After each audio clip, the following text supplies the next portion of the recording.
দেশি কাপড়কে বিদেশি বলে ঠকানো, অনলাইনে টাকা নিয়ে প্রোডাক্ট না দেওয়া, অথেন্টিকের নামে প্রতারণা, এই হলো আর্টস অফ প্রিয়ার আসল মুখ। সোশ্যাল মিডিয়ায় নওরিন আফরোজ প্রিয়া একজন জনপ্রিয় টিকটক সেলিব্রিটি। ফলোয়ারদের সামনে লাইভে এসে নাটক করে বলেন তার প্রোডাক্ট নাকি 100% অথেন্টিক। কিন্তু আসল সত্য কি? দেশি কাপড়কে বিদেশি বলে বিক্রি করেছে, অনলাইনে টাকা নিয়ে প্রোডাক্ট দেয়নি, গ্রাহকদের অভিযোগের ফোনও ধরেনি, আর ধরা পড়েছে ভোক্তা অধিদপ্তরের হাতে। ফলাফল 50,000 টাকা জরিমানা। কিন্তু প্রশ্ন হলো, এই জরিমানা কি তাদের প্রতারণার আসল ক্ষতি পূরণ করে? প্রিয়ার খেলা খুব সোজা।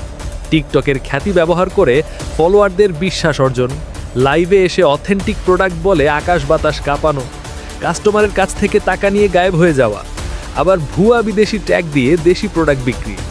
এই প্রতারণার নাটক দিন দিন চলছিল, কিন্তু শেষমেশ ভোক্তা অধিদপ্তর ধরে ফেলল এই মিথ্যার ব্যবসা। এটা শুধু কয়েকজন গ্রাহকের টাকা হারানো না, এটা পুরো অনলাইন ব্যবসা জগতের প্রতি বিশ্বাস নষ্ট করা। আজ যদি একজন সেলিব্রিটি এভাবে ঠকায়, তাহলে সাধারণ বিক্রেতারা কেমন বিশ্বাসযোগ্য থাকবে? ভবিষ্যতে সত্যিকারের হোমমেড ব্যবসায়ীরাও সন্দেহের চোখে দেখা হবে। প্রশ্ন হলো, আমরা কি এই ভুয়া ব্যবসায়ীদের চুপচাপ সহ্য করব?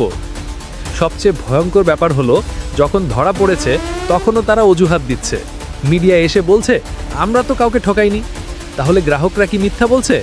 অর্ডার দিয়ে টাকা হারানো সেই মানুষগুলো কি সব নাটক করছে? এটাই হলো এদের আসল রূপ। মুখে মিষ্টি কথা, ভেতরে প্রতারণার আগুন। কখনোই সেলিব্রিটির নাম দেখে অন্ধ বিশ্বাস করবেন না। সব সময় দোকানের রিভিউ, অনুমোদন এবং প্রমাণ যাচাই করুন। ভোক্তা অধিদপ্তরে অভিযোগ করতে দ্বিধা করবেন না। সোশ্যাল মিডিয়ায় নিজের অভিজ্ঞতা শেয়ার করুন, যাতে অন্যরা একই ফাঁদে না পড়ে। এমন প্রতারকদের আসল শাস্তি তখনই হবে যখন আমরা চুপ থাকব না। প্রতিটি অভিজ্ঞতা, প্রতিটি প্রতারণার গল্প প্রকাশ্যে আনতে হবে, কারণ চুপ থাকলেই প্রতারণা আরও বাড়বে। আপনার কি এরকম কোনো প্রতারণার শিকার হওয়ার অভিজ্ঞতা আছে? এখনই শেয়ার করুন আপনার গল্প সোবার গল্প প্ল্যাটফর্মে।